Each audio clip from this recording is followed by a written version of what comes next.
Özünü tanıma məsələsi bəlkə də belə deyək də həyatın ən birinci sualıdır və ən birinci prioritet məsələsi budur. Yəni özümüzü tanımaq. Amma bizə lazım olan biz axı saxtakar deyilik.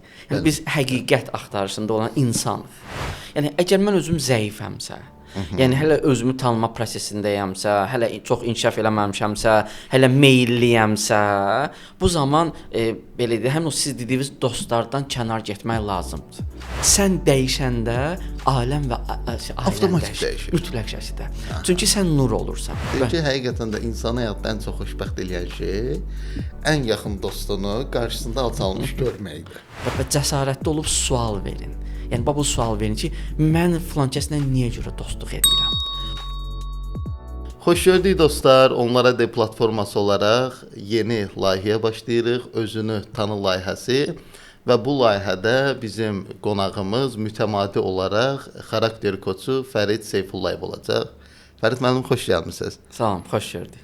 Mən təşəkkür edirəm sizə bizim bu layihəyə dəstək verdiniz və qəbul elədiniz bu layihədə iştirak eləməyə. Həqiqətən də mən düşünürəm ki, özünü tanı layihəsi insanlar üçün yetəri qədər faydalı bir layihə olacaq. Çünki doğrudan da insanın özünü tanıması, özünü analiz eləməsi, münasibətlərdə, seçimlərdə, bir növ belə deyim, qərarlar verməsini asanlaşdırması onun həyatında çox önəmli bir yerə sahib olacaq. Və mən istəyirəm elə layihənin adı ilə 3 sual da verim. İnsan özünü necə tanımalıdır? İlk öncə təşəkkür edirəm dəvət üçün. Ümid edirik ki, həqiqətən də faydalı ola biləcək bu məqamda, bu mənada. Özünü tanıma məsələsi. Özünü tanıma məsələsi bəlkə də belə deyək də həyatın ən birinci sualıdır və ən birinci prioritet məsələsi budur. Yəni özümüzü tanımaq. Çünki ən sadə şəkildə desək, tanımadığımız bir şeyi idarə edə bilmərik. Tanımadığımız bir şeyi faydalana bilmərik və ya da effektiv istifadə edə bilmərik. Ona görə də necə ki hər bir şeyi tanıyıb, öyrənib istifadə eləyiriksə, insan da müəyyən bir yaşdan sonra sözsüz ki, özünü tanımalıdır. Özünü tanımada da müxtəlif yollar var, müxtəlif vasitələr var. Mənim məsələn seçdiyim və getdiyim istiqamət xarakter üzərindəndir. Yəni bizim doğuşdan, hər bir insanın doğuşdan bir konkret xarakteri var, bir qəlibi var. Mən özünü tanımanı buradan yanaşıram. Yəni mən özümü də bu tərəfdən öz xarakterimi anlayandan sonra və müəyyən bir insanların köməyi ilə dərk edəndən sonra və bu sahədə gedəndən sonra bunu da insanlara aşılamağa çalışıram ki, düzdür, insan çox mürəkkəbdir. Yəni deyə bilmərik ki, təkcə bu xarakteri insan üzərinə etiketləməklə deyə bilmərik ki, ancaq budur xarakter, yox. Amma ən azı xaotik olan, belə sərhədsiz olan insanı müəyyən bir qədər çərçivələyib, qısa müddətli çərçivələmədir sözsüz. Yəni özünü müəyyən bir həddə qədər tanıyıb, ondan sonra artıq sonsuzluğa rahat şəkildə açılmaq. Yəni tanıma mən xarakter üzərindən tanımanı nəzərdə tuturam. Ancaq xarakter üzərindən. Məsələn, Alman filosof var Friedrich Nietzsche deyir, özünü analiz edən insan, özünü tanıyan insan ən yaxşı psixoloqdur. Yəni insanları da ən yaxşı tanıyan elə odur. Doğrudan da biz məsələn özümüzü tanısaq, insanları da tanıya bilərik, yoxsa bu kifayət eləmir insanları tanımağa. Məsələn, mən özümü tanısam, insanların psixologiyasında müəyyən qədər çözə bilərəmmi, həll eləyə bilərəmmi, yoxsa sadəcə ancaq özümdə belə deyim də məhdudlaşacağam? Möhtəşəm nöqtədir. Biraz belə deyək də sırf öz dünya görüşümdən yanaşacağam. Bəlkə kimlərsə də qəbul eləyər eləməz, amma məsələ nədədir? İnsanın materialı, insanın strukturu birdir. Yəni ruhu birdir. Sadəcə bu qəlib ki deyirik, xarakter ki deyirik, bu həyata adaptasiya üçündür. Yəni çünki həyat ki rəngarəngdir. Burada müəllim də lazımdır, burada məntiqçi də lazımdır, burada humanist də lazımdır, burada yazıçı da lazımdır, hər bir kəs lazımdır deyənə. Doğuşdan belə bir qəlib qoyulur ki, yəni müəyyən istiqamətlərdə və dünyada harmoniya tənzim olunsun. Rəngarənglik olsun həyatında. Amma bu kök eynidir. Yəni bir növ nurumuz eynidir, ruhumuz eynidir. Yəni təbiət olaraq eyniyik. Bəli. Yəni ona görə də düşünürəm ki və buna əminəm ki və öz üzərimdən də müəyyən qədər deyə bilərəm ki, insan özünü tanıdıqca, özünü həll etdikcə və xarakterinə tam agah olduqca bir növ həmin o özə yaxınlaşır. Həmin o nura yaxınlaşır deyənə digər insanlarda rahat görə bilirsən, anlaya bilirsən. Və burada eyni zamanda da ən möhtəşəm nöqtə nədədir? Özünü tərbiyə prosesində çirkinlikdən, neqativdən, o qara məqamlardan təmizləndikcə insanlara münasibət də səmimiləşir. Və səmimiləşdiyi üçün də onları da dərk eləyə bilirsən. Daha rahat anlaya biliriz səmimi olanda. Yəni heç bir şey yoxdur da bizim bir növ bir qəlibliyən bizi məhdudlaşdıran da ön yarğımız yoxdur. Səmimi yanaşırıq və ona görə düşünürəm ki, o səmimiyyət bir nur yaradır, bir başqa bir enerji yaradır ki, qarşı tərəfdə artıq rahat şəkildə oxuya bilirsən. Yəni qarşı tərəf istəyir manipulyasiya eləsin, istəyir aldatsın, istəyir nə edirsə eləsin, ondan gələn o vibrasiyalar, enerji də bilirsən ki, sən ehtiyac yoxdur, yəni. Artıq başa düşə bilirik. Yəni. Onda Fərid müəllim, biz belə qərara gəldik ki, ilk layihəmizin ilk verilişində, ilk proqramında biz münasibətlərdən danışaq. Tamam. Amma gəlin münasibətləri belə iki yerə, ailə daxili və ailə xarici münasibətlər. Çünki bunlar o qədər geniş mövzulardır ki, həqiqətən bunların yəni bir verilişdə bunu çatdıra bilməyəcəyik. Biz təbii ki, ayrı-ayrı bölməliyik. Elə birinci başlayaq ailə xarici münasibətlərdən. Misal üçün biz çıxırıq küçəyə, işə gedirik, nə bilim, məktəbə gedir, universitetə gedən universitetə gedir, fərqli-fərqli yerlərə gedirik və bizim bir dost mühitimiz var.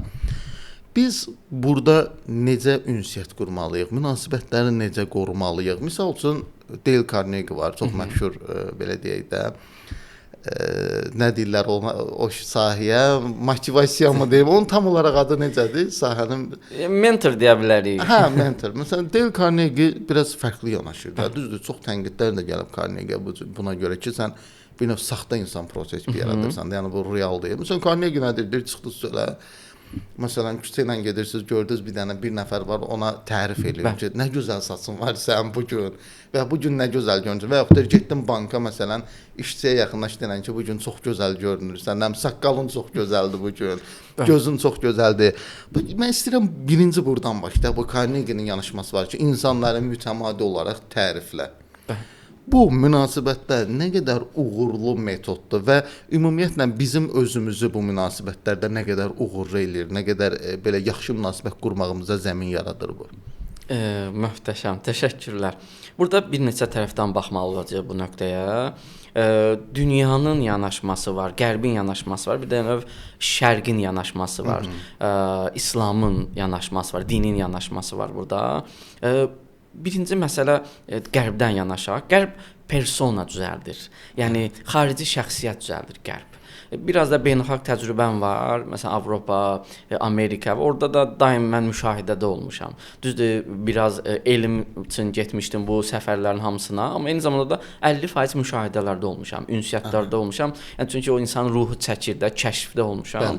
Və burada gördüyüm həmin o siz dediyiniz nöqtə var ki, bir persona yaradılır, şəxsiyyət, xarici şəxsiyyət yaradılır ki, ancaq görünüş, belə deyək, görüntü. Bəli. Görüntü üçün bir-birinə təşəkkür edə bilirlər, bir-birlərinə gülə bilirlər. Avtobusa minəndə, düşəndə təşəkkür edirlər sürücüyə, sırada durma mədəniyyəti, bir-birlərinə münasibət. Bu kimi şeylərdə həmin bu metodika işləyir. Xaricdə ancaq. Avropada. Bəli, dünyada ümumiyyətlə, Avropada, Amerikada, xaricdə işləyir. Tamam. Amma xaricdə qərb tərəfi nəzərdə tutulur. Bizim qərb mədəniyyəti, Amerika, Avropa filan. Məsələn, Yaponiyanın özü də mədəniyyət olaraq hardasa qərb mədəniyyətinə daha yaxındır. Bu nöqtədə işləyir, amma biz axı təkcə cəmiyyət üçün gəlməmişik yaşamağa. Yəni cəmiyyətdən də cəmdən qabaq biz fərdik. Düşünürəm bu qərbin də itirdiyi nöqtə burdadır. Yəni birinci biz cəmiyyətə o zaman verə bilərik ki, özümüzdə olsun. Mən əgər rahat deyiləmsə, mən xoşbəxt deyiləmsə, mən fərqində deyiləmsə, verdiyim şeylər hamısı zahir olacaq və mənim ruhumla, daxilimlə, mənim xoşbəxtliyimlə, aramlığımla rabitəsi olmayacaq. Bir də belə deyək də, daha çox praqmatik yanaşırlar, yəni mənfəətçil yanaşırlar. Yəni bu münasibətlərin özündə belə hardasa bir mənfəət rol oynayır. Yəni bu içdən gəlmir. Düzdürmü? Yəni bu mütləq şəkildə, bəli. Niyə görə? Məsələn, bunun dəlili nədir? Mütləq şəkildə bu proseslərdə insanda qıcıqlanma baş verir. Necə? Sən səmimisən, səmimi görüntüdəsən, hamıya təşəkkür edirsən, qarşı tərəf səni kobudluq edir. Həmin anda bütün qurduğun o möhtəşəm güllü çiçəkli mənzərə dağılır və aqressivləşirsən. və küsürsən və dalaşırsan. Mən 5 dəqiqə, 3 dəqiqə, 10 saniyə bundan qabaq təşəkkür edən adamdan əsər əlamət yoxdur. Bu həmin o nöqtəyə gəlir ki, həmin bu təşəkkürlər ruhdan deyil. Sadəcə mənfəət yönümlü, xaricdə düzəldilmiş bir mənzərədir. Amma bizə lazım olan, biz axı saxtakar deyilik. Yəni biz həqiqət axtarışında olan insanıq. Yəni biz mükəmməl bir varlıqlarıq. Ona görə də hər şey daxildən gəlməlidir. Daxildən gəlməsi üçün də birinci daxil tərbiyə olunmalıdır. Yəni mən aşılmalıdır. Bu xarici obraz dağılmalıdır. Həqiqət ortaya çıxmalıdır. Və burada da Mövlana'nın dediyi kimi ya göründüyün kimi ol, ya da olduğun kimi görün. İkisindən biri. Bəli, və bu xarici münasibətlərdə burada çox böyük rol oynayır. Necə? Bizim ətrafımıza yığışan insanlar, bizim dost olduğumuz, tanış olduğumuz insanlar hamısı bizim içimizdə olan mənfiliklərin və çatışmayan nöqtələrin proyeksiyasıdır.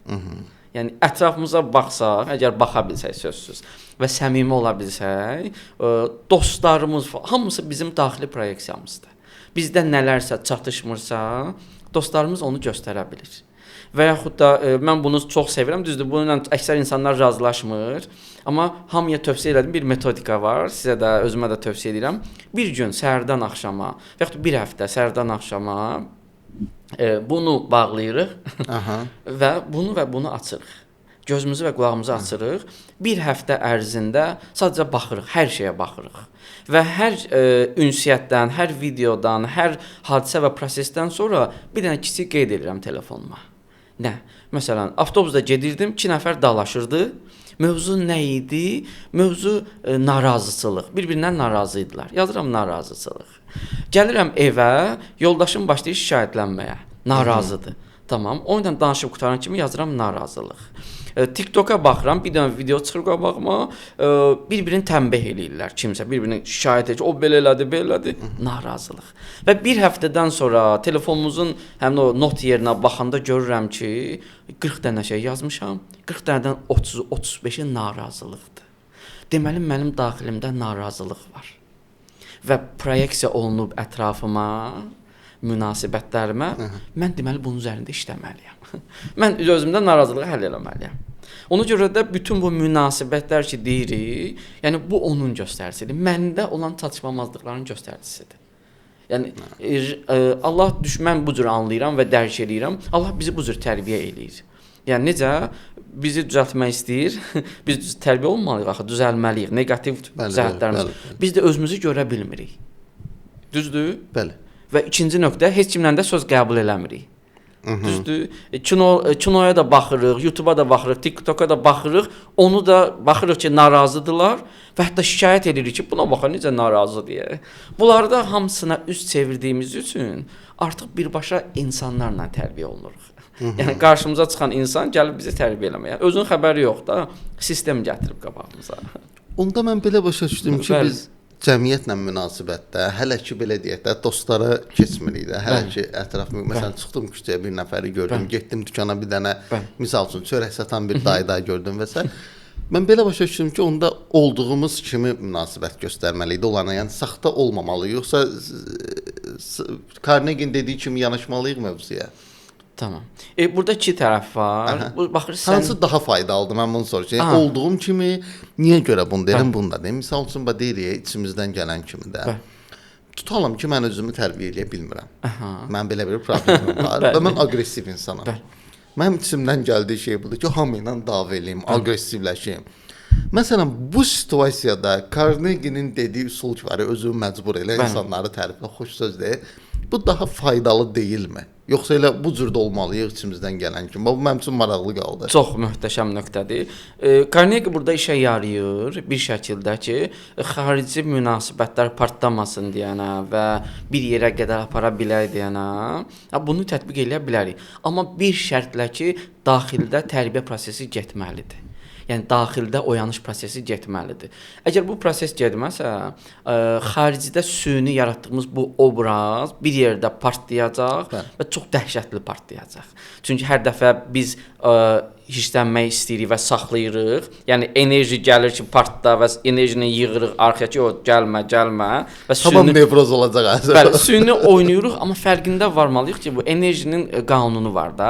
Enerji itmir, bir şəkildən bir şəkilə keçir. Tam burada o zaman sual verirəm özümə. Mən hirslənmək istəyirdim, hirslənmədim. Carnegie variantı səbr elədim və səmimi oldum. Bəs bu qəzəb enerjisinin başına nə iş gəldi? Hara getdi? Çox maraqlıdır. Tamam. O arxaya getdi, hara arxaya? Mən buraxdım, hara buraxdı? Necə buraxdı? Yığıldı qaldı hamısı içəridə eləmi? Mütləq şəkildə atoma, atom bombası düzəldirik və onda əvvəl ciddi travmalar yaradır. Əvvəl bir nəfər satıcı xalanı belə deyək də qəzəbləndirib həll eləyəcəksə məsələni, indi bütün belə deyək 20 nəfər, 50 nəfər mühitimi, yəni mən canlı açıb yüzlərlə insanı neqativləşdirəcəm. Yəni və yaxud belə də ola bilər də. Məsələn, o adamlar, mən bunu bəzən müşahidə eləmişəm bəzi insanlardan. Məsələn, tutalım bu insan təbiət etibarən aqressiv insandır, davaya meylli insandır, amma cəmiyyət içində məsələn kənar münasibətlərdə bunu biruzə verə bilmir. Müəyyən sosial təzyiqlər, müəyyən məsələn iş münasibətlərindəki o məcburiyyətlər bunu biruzə verməyə məcbur və buna qayır bu adam o bütün aqressiyasını ən çox ərki çatan adam kimdir? Onun üstündə partladır. Bu var da, düzdürmü? Mən düz müşahidə eləmişəm, yoxsa yanlışdır? Mütləq bu çox gözəl nöqtəyə toxunursunuz. Bu enerji belə bir şeydir ki, çıxmalıdır zaten. Hardasa çıxmalıdır. Tamam. Cəmiyyətdən niyə çıxmır? Cəmiyyətdən qorxur. Bəli. Biabır olmaqdan qorxur, image statusun itməyindən qorxur və yaxud da ona veriləcək təpkidən qorxur, döyülməkdən qorxur, aşağılan bir şeylərdən qorxusu var. Amma o ki evdə ki kimsə var və yaxud da dostu ki var, gücü çatır, tamam, ona rahat şəkildə partlaya bilir. Yəni enerjisi orada axır. Amma bunun bir dənə də üst məsələsi var, çox möhtəşəm məsələdir. Həmin o ki dostu var, onda belə deyək, onda bu ədalətsizlik oldu axı. Gəldi dostunun üstünə belə qışqırdı, bütün enerjisini tökdü. Əslində dostu da ona görə onun yanındadır ki, dostu da bir dənə yerdə buna yox deməlidir.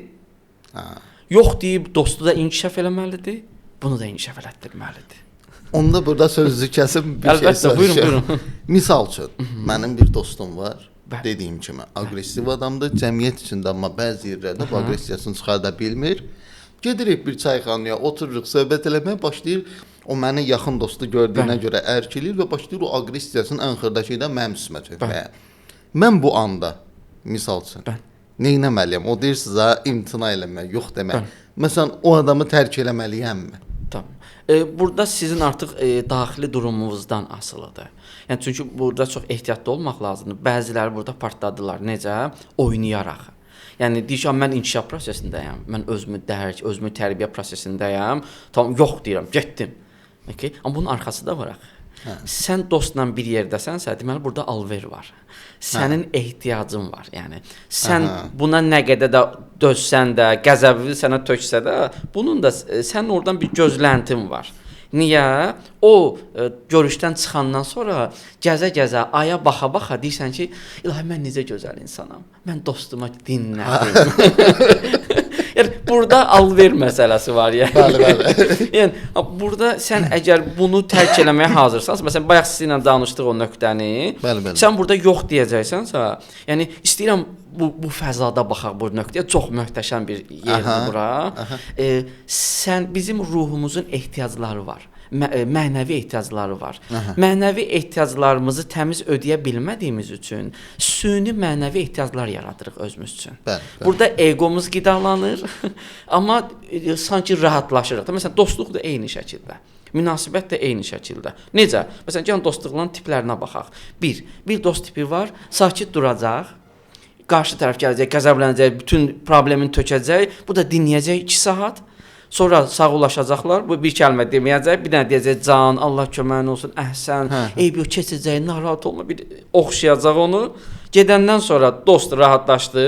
Siz də aya baxa-baxa negativ yığdığınız negativlə çökə-çökə Gedəcəksiniz, arada da bir deyəcəksiniz ki, mən yaxşı insanam. Bu birinci variantdır. İkinci variant, dost gəlir idarə Amma yenə eləməyə. də o ziyanı vardı, o neqativ üstünüzə töküldü. Heç bir şey həll olmadı.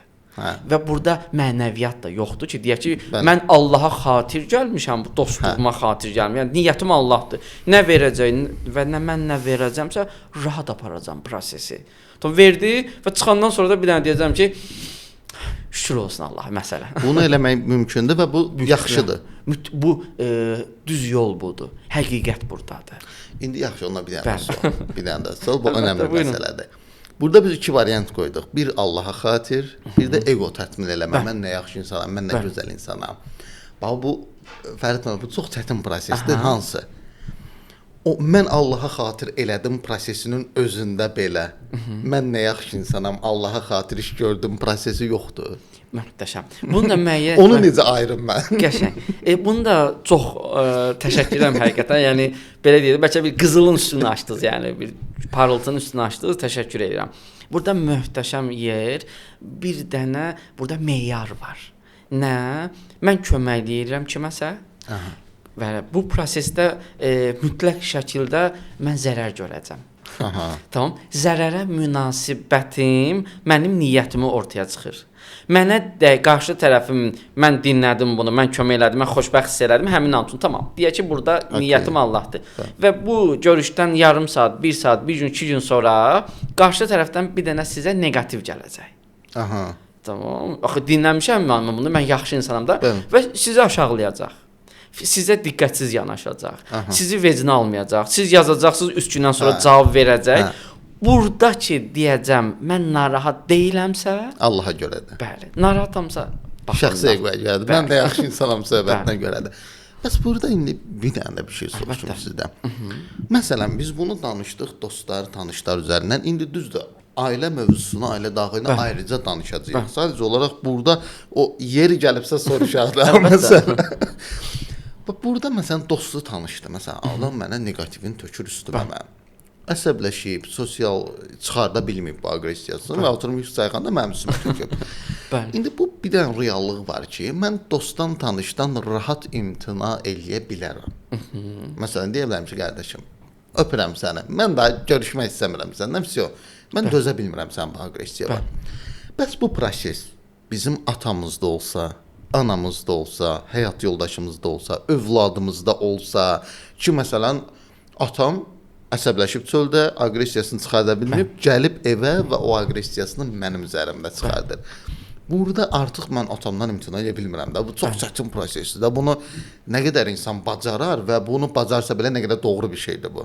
Bəli. Bunu ayrı bir müzakirədir bu. Burada mən nə etməliyəm? Yenə deyirəm, ailə daxili münasibətlərə ayrıca toxunacağıq növbəti verilişimizdə, amma burada o yeri gəlibsə bir dənə onu da vurğulayaq. Nə edeyim mən? Burada daha böyük baxmalıyıq. Bir dənə bir növ gözümüzü açmalıyıq. Məsələ burada nə dostdur, nə atadır, nə anadır, nə yoldaşdır. Məsələ insandır. Hə. Yəni biz sadəcə bunu bir növ çərçivələrə salmışıq. Yəni cəmiyyət olaraq, mühit olaraq, məsələn bunu qərbdə rahat görə bilərik. Yəni bir insan üçün ata və yaxud da dostun da böyük fərqi yoxdur.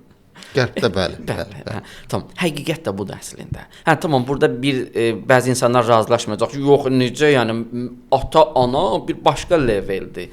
Amma biz biraz da yuxarı qalxsaq, biraz eqomuzdan yuxarı qalxsaq, səmimi şəkildə baxsaq, görərik ki, bununla bağlı onlarla, yüzlərlə nümunə var. O qədər insan var ki, dostundan keçmir, ailəsindən keçir. Hə, bəli, Sevdiyi bəli, qızdan bəli. keçmir, ailəsindən keçir. Bəli. Düzdür, Bu da düzdür. o həqiqəti çıxardır ortaya ki, sadəcə bizdə mentallıq var deyənə, ailə qabarır daim. Yəni ailə bir xüsusi Qərb üçün bu problem deyil. Hə, yəni ailə yaxşıdır əslində, bu pis nöqtə deyil, amma yenə də çərçivələmə var. Yəni biz insan olaraq baxmalıyıq.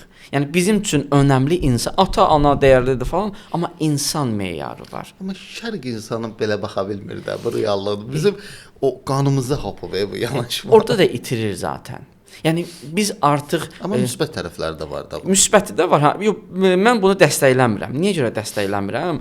Çünki bizim fərdiləşməyimizə, şəxsi inkişafımıza, ruhi inkişafımıza, böyüməyimizə mane olur. Kamala çatmağımıza mane olur. Çox böyük maneədir. Həmişə mane olur. Əksər hallarda. Bu da önəmlidir. Bu məsələn bir şeydən danışdıq. Mən yadıma bir məsələ düşdü. Deməli Ustad Mürtəza Mütəhhərinin bir kitabında, səhv eləmirəmsə, əxlaq fəlsəfəsi kitabındadır. Bir mövzudan danışır. Bir yaxın dostunun Avstriyaya getməsindən danışır. İranlı bir adamın Avstriyaya getməsindən və dostu Mürtəza Mütəhhəriyə danışır ki, orada mən getdim Avstriyaya. Atamla getmişdim. Bir restoranda oturmuşduq və mən atama qulluq eləyirdim. Çox belə canı könüldən də bizdə var axı bu şərq insanında var bu. Çox canı könüldən xidmət elirdim və deyir o anda kənarda oturan bir dənə Avstriyalı masada. Deyir məni çağırdı ki, bir dənə olar sizi. Getdim ora deyir və məndən soruşdu ki, siz bu xidmətə görə nə qədər pul alırsınız da bu adamdan ki, buna xidmət edirsiniz? Deyir mən qayıtdım dedim ki, heç bir pul almıram da, mənim valideynim də atamdır. Deyir Avstriyalıya çox qəribə gəldi ki də, yəni heç bir məvacib olmadan atam belə olsa da, sən buna necə belə canı könüldən xidmət edirsən, hər şeyin yeməyin verirsən, çayını süzürsən, hər şeyində bəy kimi oturub da ata, övlad bir növ belə deyim də, afisiyant kimi, bir kölə kimi xidmət eləyir ona. İndi burada mən nəyə soruşmaq istəyirəm? Biz deyirik ki, bu model ki var, biz hamıya insan kimi qiymətləndirməliyik, artıq burada fərdləri çox önəmsəməməliyik. Məsələn, bu prosesin özündə bu elə inkişaf deyilmi bu valideynə bu cür xidmət eləməyin özü? Yoxsa bu da mı tənəzzüldür? Burada qayıdır hər şey nəyə? Niyyətə. Niyyət məsələsi. Bu mənfi tərəfi nədədir? Bu şərq insanının valideynə bu qədər asılı olmağının, bağlı olmağının mənfi tərəfi nədədir? Valideyn obrazından çıxır. Nə olur? Valideyn dost olur, rəfiqə olur, ata olur, ana olur, baba olur, tamam, sirdaş olur. Yəni həm də bir növ imperator olur. Müəllim olur, imperator olur. Yəni bir valideyn 5-6 obrazı birdən götürür əlinə. Öz funksiyasını yerinə yetirmir də, fərqli funksiyalar. Bəli. Bu da səbəb olur ki, yəni həyat itkisiz qeyri-mümkündür də. İtkilər baş verəndə artıq ata valideyn övladını və ya da övlad valideynini itirəndə hər şeyini itirmiş olur. Çünki bir nəfər, məsələn, tez-tez eşidirik də, məsələn, övlad rəhmətə getdi, ana da ondan sonra rəhmətə getdi. Ana rəhmətə getdi, övlad da ondan sonra rəhmətə getdi. Burada bir dənə təfəkkür eləyək, nədir məsələ? Axı biz hər birimiz fərdi. Bu egoizm deyil ha. Hər kəs özü üçün gəlib dünyaya. Özünü dərk eləyən insan zaten anlayır ki, hamı üçün gəlib. Amma özünü dərk eləyəndən sonra, özünü tanıyandan sonra başa düşür ki, bu dünyaya cəmiyyət üçün gəlib. Cəm üçün gəlib. Yəni özü tək deyil. Özü milyonun bir hissəsidir. Puzzle-ıdır. Tamam. Buradan gəlmək başqa bir şeydir. Bir də var ki, bu münasibətdə valideyn artıq obrazını itirir. Məsələn, bir nəfərin babası rəhmətə getmişdi. 20-22 yaşlı gənc idi. 2 ildir. 2 ildə özünə gələ bilmirdi. Bir dənə baxaq. Yəni 20-22 yaşlı gəncin babası, məsələn 17 yaşlı gəncin babasını itirməyi niyə bu qədər faciədir axı? Babadır da, tamam, dəyərlidir baba. Bir baba, bir kamil insan obrazı. O qədər bağlanıb ki, babaya. Niyə görə? Çünki ailəsi yox idi. Babası ilə qalırdı. Baba ata idi. Baba ana idi. Baba baba idi. Baba nənə idi. Baba sirdaş idi. Baba dost idi. Baba rəfiqə idi. Vay. Ona görə də bu bizim də şərq insanı burada itirir. Biz onlar motivi saxlamalıyıq da belə. Bəli. Yəni orada biz həddi çox aşırıq. Ona görə pis deyirəm bu nöqtəni. Yəni bu yaxşı deyil. O mövzuda bəli. Valideyn oldu bu qədər. Amma gəlin bunu ailə daxili münasibətlərdə daha geniş mütləq şəkildə saxlayaq ora. Bəli. Çünki o ailə xaricdən ayrılıq biraz. Mən Fərid müəllimdən bir şey soruşmaq istəyirəm. Qurani-Kərimdə bir ayə var. Allah deyir ki, Quranda deyir, bəzi adamlar axirət günü qalxıb deyəcəklər ki, kaş mən filankəslə dostluq eləməyəydim. Yəni söhbət dostluqdan gedir, dostluq münasibətindən. Bunun dini tərəfini qoydum kənara. Ki, məsələn, belə deyək də, ayəni sadəcə misal olaraq verirəm. Əlbəttə. Məsələn, bizi küfrə aparan, günaha aparan və s. Bəs Fərid müəllim üçün, məsələn, hansı dostlardır ki, biz özümüz üçün deməliyik ki, kaş onunla mən dostluq eləməzdim. Bizi o inkişafdan salan, tənəzzülə uğradan dostlarımızı biz necə ayırd eləməliyik münasibətlərdə? Növbəti möhtəşəm sual. Təşəkkür edirəm həqiqətən də. Burada iki tərəfdən baxmalıyıq məsələyə. Sən kimsəndən, yəni mən kiməmdən baxmalıyıq. Yəni əgər mən özüm zəifəmsə, yəni hələ özümü tanıma prosesindəyəmsə, hələ çox inkişaf eləməmişəmsə, hələ meylliyəmsə, bu zaman belə deyək, həmin o siz dediyiniz dostlardan kənar getmək lazımdır. Okay. Yəni o şey ki, o dostlar ki, səni neqativə aparır, sənə neqativini tökür, səni günaha aparır, səni zəiflədir, səni aşağılayır, sənə ancaq neqativini tökür, bu halda uzaqlaşmalıyıq onlardan. Mütləq formada uzaqlaşmalıyıq. Bəli, çünki özümüz zəifik axı. Yəni, çünki biz rahat şəkildə gedə biləcəyik. Yəni, o deyir ki, mən dostlarım belə deyək də çox neqativ vərdişləri var. Mən rahatam onların arasında. Nə yaxşı. Mən gedirəm onları tərbiyə eləməyə. Burada bir dənə səmimi sual çıxır. Özün tərbiyə olunmusan? Hə, tərbiyə olunmusansa nə möhtəşəm. Yəni sən qızılsan, sən günəşsən, sən aysan. Yəni o mühit üçün sən aysan, gedirsən. Hə? Amma orada deyilsənsə aldatma özünü. Çünki bir müddətdən sonra onlarla bir yerdə pis vərdişləri etdiyini görəcəksən. Yəni ona görə də burada sən özünə səmimi özünə baxmalısan ki, nə boydasan? Hardasan? Yəni səmimisənsə və tamam deyirsən ki, mən gəlirəm dəyişməyə. Okay, bir dənə səmimi sual ver özünə. Neçəsini dəyişmisən? Neçə xüsusiyyətini dəyişmisən? Nə qədər dəyişikliyə nail olmusan? Əgər cavabın 0-dırsa və yaxud da 1-dirsə və yaxud da -1-dirsə, o zaman dayan. Yəni çox getmə. Özümüz fərdiləşmə prosesindən yavaş-yavaş özümüzü məşğul olduqca, yəni yavaş-yavaş genişlənə biləcəyik. Çünki zaten istədin-istəmədin fərdi inkişaf, ruhi inkişaf prosesində, fərdiləşmə, kamal prosesində zaten enerjin dartacaq olar yavaş-yavaş. Yəni sənə ehtiyacı olan insanlar və sənin ehtiyacın olan insanları. Bəs burada önəmli sual. Yəni ağlıma gəldi belə. Möhtəşəmsiz. Dəyişmə, Allah razı olsun. Dəyişmə deyirik ya biz insanları dəyişmə. Bu dəyişmə üçün mütləq formada özümüzün dəyişilməsi şərtdirmi, yoxsa özümüzü dəyişsək belə mütləq bir metodik olmalıdır? Məşhur bir misal var. İndi bunu Peyğəmbərə də aid edirlər. Allahın salamı olsun ona və onun pək əhli beytinə. Düzdür, mən bilmirəm bu məsələ Peyğəmbərə nə qədər aid olar olmaz. Mahatma Gandhi haqqında da deyilir bu. Bir nəfər bir uşağı gətirirlər. Yenə də deyirəm, X bir şəxs deyə fərqi yoxdur. Müdrik bir adamın yanına ki, mənim oğlum şirin şey çox yeyir. Ona sən nəsihət elə, artıq imtina eləsin bundan. Həmin müdrik adam deyir ki, gedin, sabah qayıdarsınız bura. Və gedirlər, sabah qayıdırlar. Həmin müdrik adam uşağa deyir ki, oğlum, artıq şirin şey çox yemə. Və uşaq da deyir, yaxşı. Bu valideynə maraqlı gəlir. Deyir, mən bu qədər uzaq yoldan gəldim. Bunu deyəcəkdinsə, dünən deyərdin. Bugün niyə deyirsən? Və həmin müdrik adam deyir ki, çünki mən dünən özüm də şirin şey çox yedim. Əvvəl özümü imtina elədim, sonra ona dedim. İndi burada kimisə düzəltmək üçün bu hekayədə keçən kimi həqiqətən ilk öncə özümüzü düzəltməyimiz ən vacib şeydirmi? Və bir də özümüzü düzəltdik. Misal üçün mən düzəltdim özümü, məsələn deyirəm. Düzəltmək üçün yenə də mənim əlimdə bir metodika olmalıdırmı? Yoxsa sadəcə səmimiyyət kifayətdir? Sualın arxa tərəfdən başlayaq. Burada önəmli nöqtə niyyətdir. Niyyət də niyə? Yəni niyə dəyişmək istəyirəm? Dəyişmək istəməyimin niyyəti. Bəzən danışırıq. Mən xarakter üzərindən belə müəyyən bir bacarıqlara sahibəm Allahın izni ilə, sözsüz lütfü ilə. Və burada da məsələn kimisə baxıb da xarakterin deyəndə deyir ki, ayda, mən də bunu istəyirəm. Bunu necə eləmək olar? Deyirəm, bunu niyə istəyirsən? Yaxşıdır da bu insanlara deyirəm, yox. Bunu sən istəyirsənsə, yəni istəmə. Burada da yenə də oradan yaxınlaşırıq ki, mən dəyişimi nə üçün istəyirəm? Niyyətimi bilməliyəm. Yəni mən dərk eləməliyəm ki, mən niyə dəyişmək istəyirəm? Mən hara gedəcəm? Hara çatmaq istəyirəm? Niyyətim nədir? Niyyəm nədir? Bunu tapandan sonra artıq sən insanlardan qırılırsan.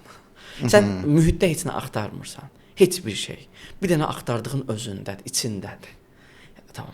Burada da artıq getdikcə bu sözü çox sevirəm və həmişə də deyirəm bu sözü. Sən dəyiş, ailən dəyişsin, aləm dəyişsin. Aha. Və burada da çox gözəl nümunələrim var. Bir dostumuz var idi, onunla işləyirdik. Bir hardasa 2-3 aylıq bir inkişaf prosesi getmişdi. Mütəmadi hər həftə görüşürdük. Gəlirdik ki, məsələn, burada çətin oldu. Dedim, tamam, tapşırıq verdim, bunu elə.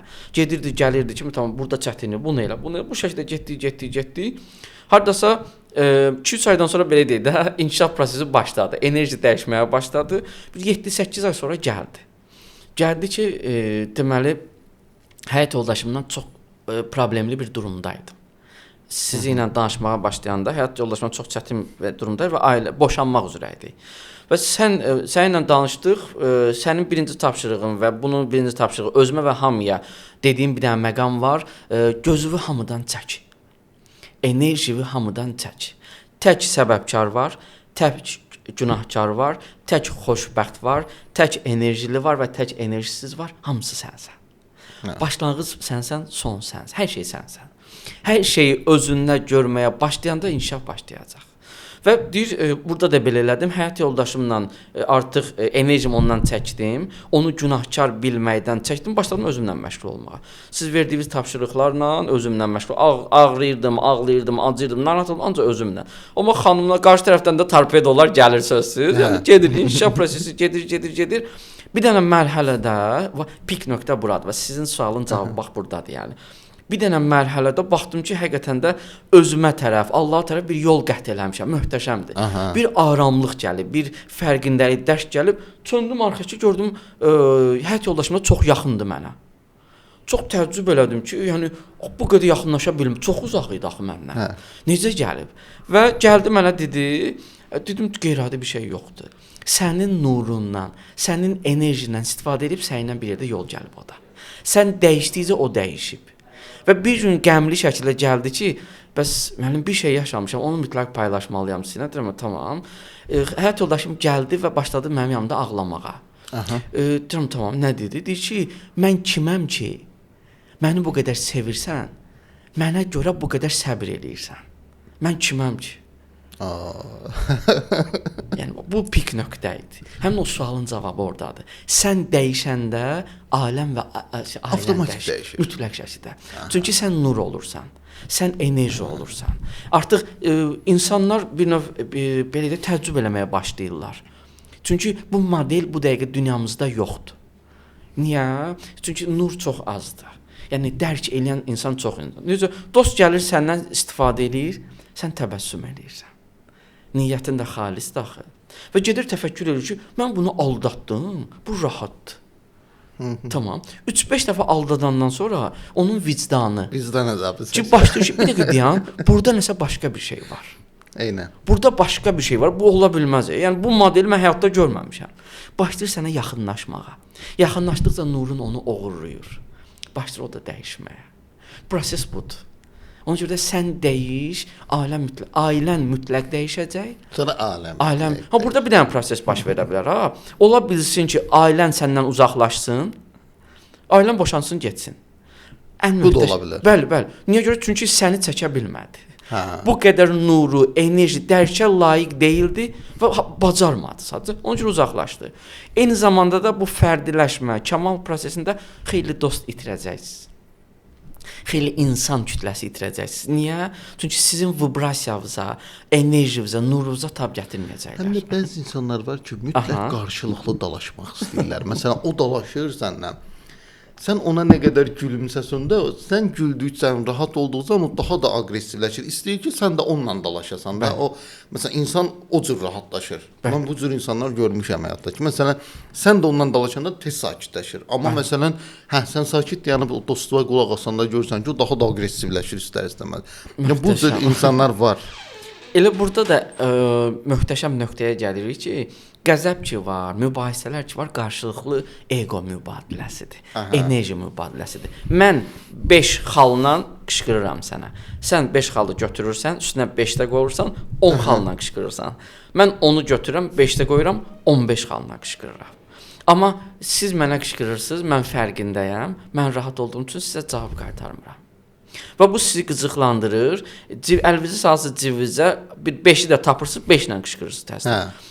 Bu burada cavab gəlmək üçün kənardan gəlmir də, özündə nə var onu verir artıq. Hə. Və artıq dəli olur, cibini salır, əlini salır cibinə, dibində olan biri götürür, onu ilə son nəfəsi ilə qışqırır, yenə də cavabsız qalandan sonra artıq çökür. Hə. Süstləşir, çökür. Amma bu ona mənfi təsir eləyir, O düzdürmü? mütləq şəkildə belə çökdü. Və bir müddətdən sonra ya dərk eləyib qayıdır, ya da sizdən uzaqlaşır. Fərqinə varır ki, onu qidalandıracaq insan deyilsiniz. Və ona görə də elə insanlar bizi tərk edirlər. Yəni bilirlər ki, sizdən Bu yaxşı haldır. mütləq sizin üçün bəli. Yaxşı haldır. Əlbəttə, bəli. Ümumiyyətlə Kamal üçün yaxşı haldır. Ola bilsin ki, bir yerdə dərk eləyəcək ki, oyda. Yəni mən buna qışqıram, bu niyə qışqırmır? Ax belə bir şey yoxdur. Yəni mən bu 40 illik həyatımda belə bir şey görməmişəm ki, qışqırsın. Hə, burada bir dənə də şirin məqam çıxır ortaya. O insan ola bilsin ki, gəlir sizə qışqırsın ki, siz cavab verməyəsiniz. O özünü güclü hesab eləsin. Amma burada yenə də proses dəyişir. Necə? O sizə qışqırır, siz cavab verməyəndə sizdə qorxu olmur, sizdə aramlıq enerjisi olur. O narahat edir onu. Bəli. Əvvəlki o qorxunu ala bilmir sizdən deyənə. Ax bu tabe olmalı idi. Bu gəlməli idi mənə. Bu yazıqlaşmalı idi, bu zəifləşməli, bu gücsüzləşməli idi. Mənə sığınmalı idi bu. Mən də özümü kral hesab etməliyəm ki, amma gördü ki, yox, bu neytraldır. Tamam. Orada artıq yenə də uzaqlaşacaq ki, yox, bu deyil. Gəlin başqa bir dənə yazıq bir adam tapım. Ancaq yazıq görünmək şərtdir də o adamlar. Onun ehtiyacı odur. Çünki o qışqırmalı, ona cavab verməli deyilsər, o kral hesab eləməli özünə ki, mən idarə edirəm, mən güclüyəm. O da qınanmalı deyil ha, burada qınaq yoxdur qətiyyən. Yəni heç kim pis olmaq istəmir. Heç kim neqativ olmaq istəmir. Sadəcə özünü dərk yoxdur deyənə, yəni proses də bu şəkildə gedir. Ona görə də özünü dərk edən insan, müəyyən qədər fərqindəliyi olan insan heç kimi qınamır, tam rahatdır. Qarşı tərəfindəki hansı səviyyəyə qalxsın, bilir ki, o onu ağrıdan eləyir. Və gəlir və sığalır ki, can, gəl, narahat olma.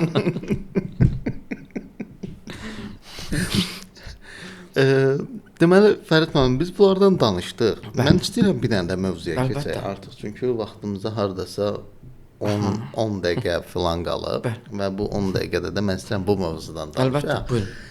Bəzi məqamlarda da bu insanın təbiəti ki var. İnsana o pis gəlsə də reallıqları demək lazımdır. Əlbəttə. Məsələn, məşhur rus yazıçısı Fyodor Dostoyevskinin bir əsəri var, Qumarbaz əsəri. 21 günə yazdığı, düzdür, böyük əsər deyil, çox yaxşı əsər deyil. Elə qumar borcuna görə 21 gündə yola verdi yazdığı bir əsərdir. Amma əsərin içində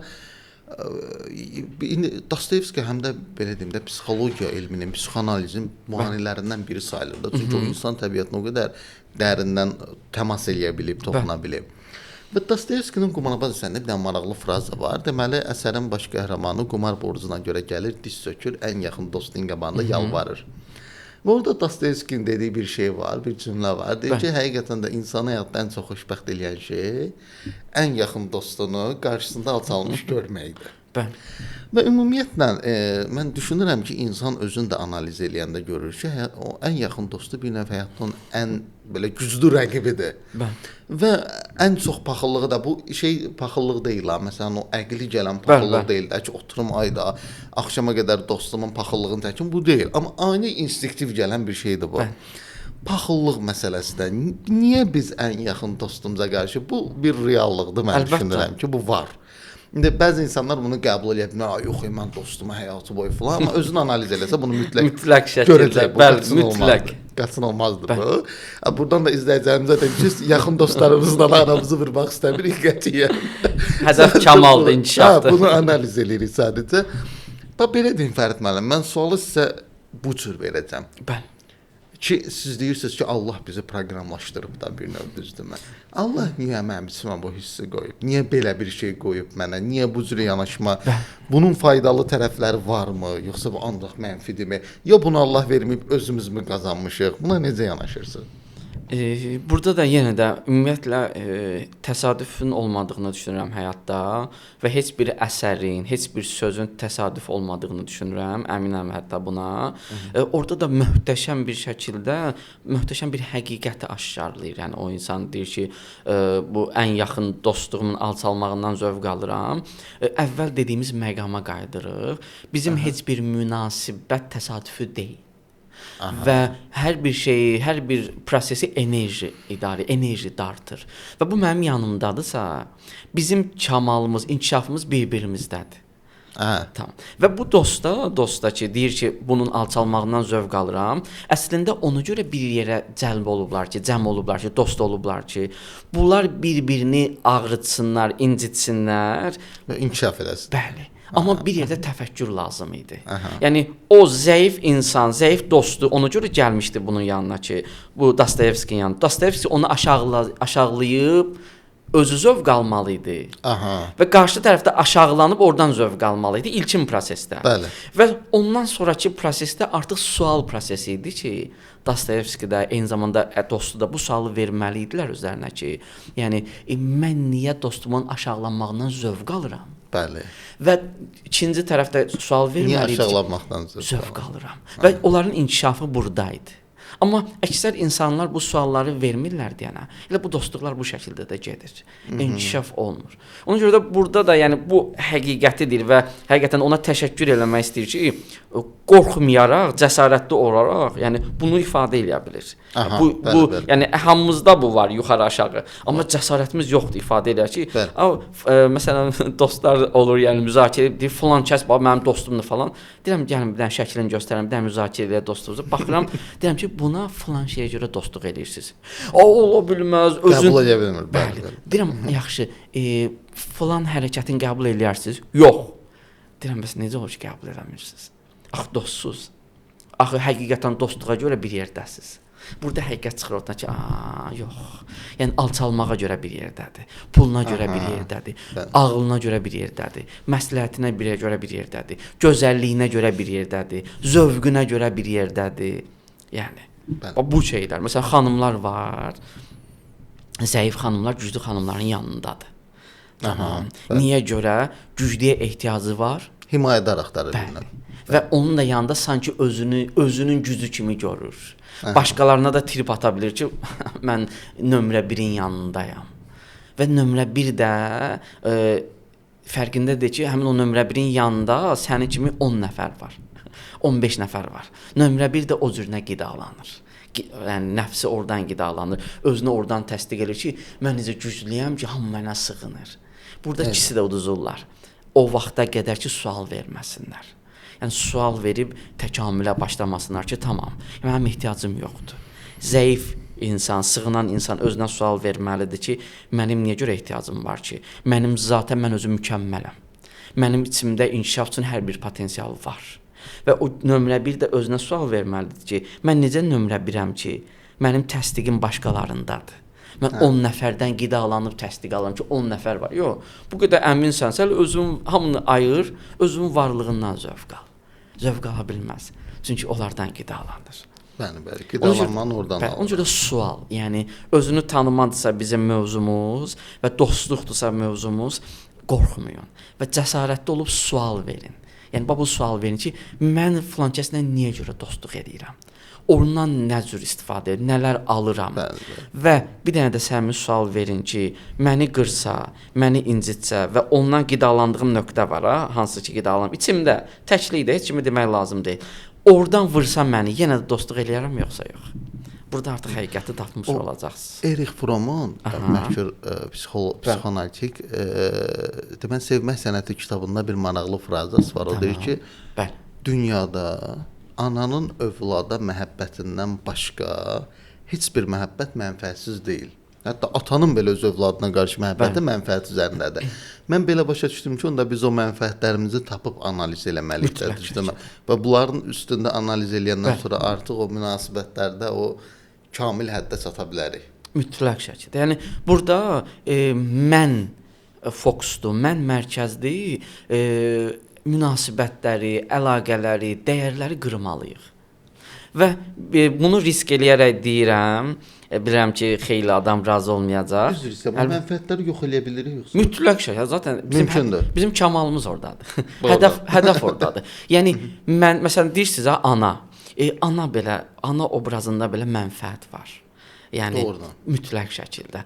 Bəli, burada biraz faiz nisbəti ola bilər. Amma çox fərqlənir. Ananın övladına olan sevgisi ilə digər sevgilər məncə Bunun harda şahid oldum? 2000-ci ildə Azərbaycanda, Bakıda olan zəlzələdə. Aha. Onlarla yüzlərlə valideynlərin uşaqlarını qoyub qaçmaqlarında Anaların. və anaların və ataların ikisində. Bunu çox danışa bilərsiniz, çox soruşa bilərsiniz və düzdür, heç kim özü etiraf eləməyəcək, amma kənar deyə biləcək ki, hə, məsələn, qonşumuz Məsmə xala, ər-arvad ikisi də düşmüşlər həyətə. Vay vay. Bu yox, vay deyil bu, yox. Bu normaldır. Bu həqiqətdir. Sadəcə bizim həyatımızda o ki analar deyir ki, biz deyirik ana canını verəndir. O həyatı təhlükə həddində çox şeylərlə rastlaşmırlar deyənə. Ona görə biz bunları görə bilmirik. Həyat yoxsa uşaq. Bu iki seçimdə. Okay? Mən və övladım hansını seçirəm? Sözsüz ki, özümü seçəcəm. Amma burada bir dənə də mərhələ üstünə gedə biləcəm və burada narazılıqlara bu ilə cavab vermək istəyirəm ki, burada qaçırdığımız nədir? Şərq mədəniyyətidir. Çünki biz zaten doğuşdan bizə o proqramlaşdırır ki, ana, yəni fədakar. Yəni ana, yəni qurban. Həm də təbiətimiz bu deyilmi bizim? Yox, təbiətimiz bu deyil. Şərqdən əlavə. Yox. Təbiətimizdə fərd var, özümüz var. Niyə görə deyirəm? Biz, çünki sanki ana bir növ yaradıcı obrazdır. Misal verim Fərid müəllim. Tamam. Məsələn, bir şair, şeiri nə qədər pis yazsa da, Bəli. o ilə düşünür ki, dünyanın ən yaxşı şeirini o yazıb və yaxud bir rəssam pis çəksə belə, o düşünür ki, Da Vinci-dən belə daha yaxşı çəkib əsəri. Niyə görə? Çünki öz məhsuludur. Bunu o ortaya çıxarıb, o yaradıb. Sizcə anada da belə deyilmi ki, yəni bunu o yaradıb və onda artıq mənfəət güdmür. Mən yaratmışam və ən yaxşısı budur. Tamam. Bizim dünya hədəfimizlərdən biri ən əsası odur ki, biz sevincimiz deyilik, biz əsərimiz deyilik, biz təbəssümümüz deyilik, biz xoşbəxtliyimiz deyilik, biz hisslərimizdən böyük. Hisslərimiz bizim hissələrimizdir. Eyni zamanda da övladda, eyni zamanda da əsərdə. Əgər əsəri mən özüm bilirəmsə, orada artıq getdi. Yəni bu bizim səhvimizdir. Əlbəttə. Yəni burada da ana obrazı şərqdə, ana obrazı kamilləşdirilib, mükəmməlləşdirilib və səhvsizləşdirilib və ilahiləşdirilib deyənə burdan doğur. Yəni mən rahat şəkildə kim istəyirsə, səmimi şəkildə debat apara bilərəm bu mövzuda və sübut eləmək mümkündür ki, yəni insan fərd gəlir, özümüzük hədəfdə. Tamam, sadəcə ana obrazı şərqdə ilahiləşdirilib deyənə biz burada deyirik ki, yox. Ana elədir ki, həmişə keçir. Amma bunu deyən qərb psixoanalitikidir. Nə deyir? Erich Fromm. Nə deyir? Ana sevgisindən başqa bütün sevgilər mənfəət üzərindədir. Maraqlı nöqtədir. Burada tartışmaq olar. O nə nəzərdə tuturdu? Yəni onun detallarına getsək, o mənfəət. Məsələn, nə deyir Erich Fromm? Erich Fromm deyir ki, məsələn, deyir ata öz övladını necə sevir? Mənə ən çox bənzəyən, mənim bu dəsti xəttimi ən çox davam etdirəcək olan övladını daha çox sevir. Yəni Erich Fromm deyir ki, ata 3 övladının arasında seçim eləyə bilər. Ən çox bunu istəyirəm mən. Mənə ən çox bu oxşuyur. Mənim o dəsti xəttimi, mənim işimi falan filan da, yəni uzun məsələdə davam və yaxud dostluq münasibətlərində. Mən çox bayaq dediyimiz məsələdə ən çox neqativimi bunun üstünə tökə bilirəm, amma bundan zor dostluq eləmək olur. Və yaxud bacı-qardaş münasibətində, həyat yoldaşı münasibətində hamısında Erich Fromm deyir ki, mənfəət var. Amma yeganə şey deyir ananın övladına məhəbbətidir ki, orada deyir ana ayrım eləmir. Məsələn, bir dənə deputat oğlu da ana üçün eyni sevgi ilə sevir, bir narkoman oğlunu da eyni sevgi ilə sevir. Yəni onların arasında o sevgi fərqi, o mənfəət fərqi olmur anada. Bu Erich Fromm'un yanaşması yenə də deyirəm. İndi Fərid Seyfullayevin yanaşması fərqli ola bilər bu mövzuda. Amma bilmirəm, bunu ayrıca gələn mövzumuzda ailə daxili münasibətlərdən. Amma burada bir nöqtəni deyim. Yəni bunu rahat şəkildə inkar eləyə bilirəm. Niyə görə? Çünki nə qədər dəlillər var əlimizdə. Yəni təcrübədə özün göstərmir. Mütləq şey, bəli. Yəni sadəcə bizdə işıq olaraq, obraz olaraq, ana olaraq, varlıq olaraq ilahiləşdirilib deyənə. Buradan bu müzakirə olunmur. Ata eləşdirilə bilər, müzakirə oluna bilər, ana müzakirə olunmur. Yaxşı, ona son bir sual da verim. Əlbəttə. İstisnalar qaydanı pozur. Mən düşünürəm, bəli. Bu təcrübə olar məsələn 20 nəfərin, 30 nəfərin üzərində də, amma bir dənə böyük məsələn də 8 milyardlıq insan nümunəsi var da bizdə. Bu istisnalar. Məsələn, bəli, ana var ki, uşağı dünyaya gətirib aparır, atır bir dənə məscidin qapısına ki, nə olar. Və yaxud Allah uzaq eləsin, misal olaraq adamı aparır, atır zibilliyə övladın. Bu nümunələr var, mən razıyam. Amma bunlar qaydanı pozur. Tamam. Burada bir dənə onda ədalətsizlik olur dünyada. Niyə? Heç kəsdə bu bağlılıq yoxdur. Bir dənə anada var. Yəni analarda bir dənə belə olur ki, bunlar bunu bacarırlar, bundan başqa heç kim bacarmır. Bu ədalətsizlikdir.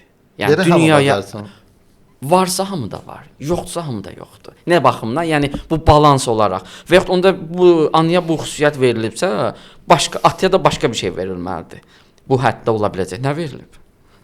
Elə bir şey var? Yox. Tamam, ədalətsizlik oldu.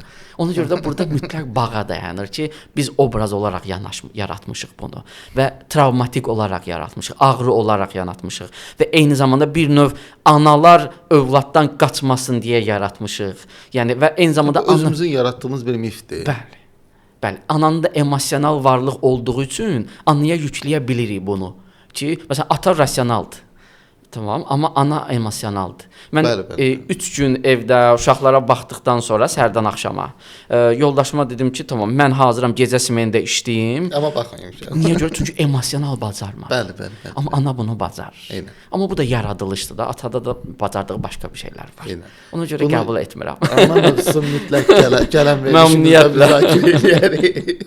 Amma bugünkü verilişimizin vaxtı artıq yekunlaşır və burada bitirək və növbəti verilişdə ailə daxili münasibətlərdə danışarıq inşallah. Və mən sizə çox minnətdarlığımı bildirirəm. Həqiqətən çox zövq aldım və inanıram ki, növbəti verilişlərimizdə də bu qədər zövq alacağam inşallah Allahın izni ilə.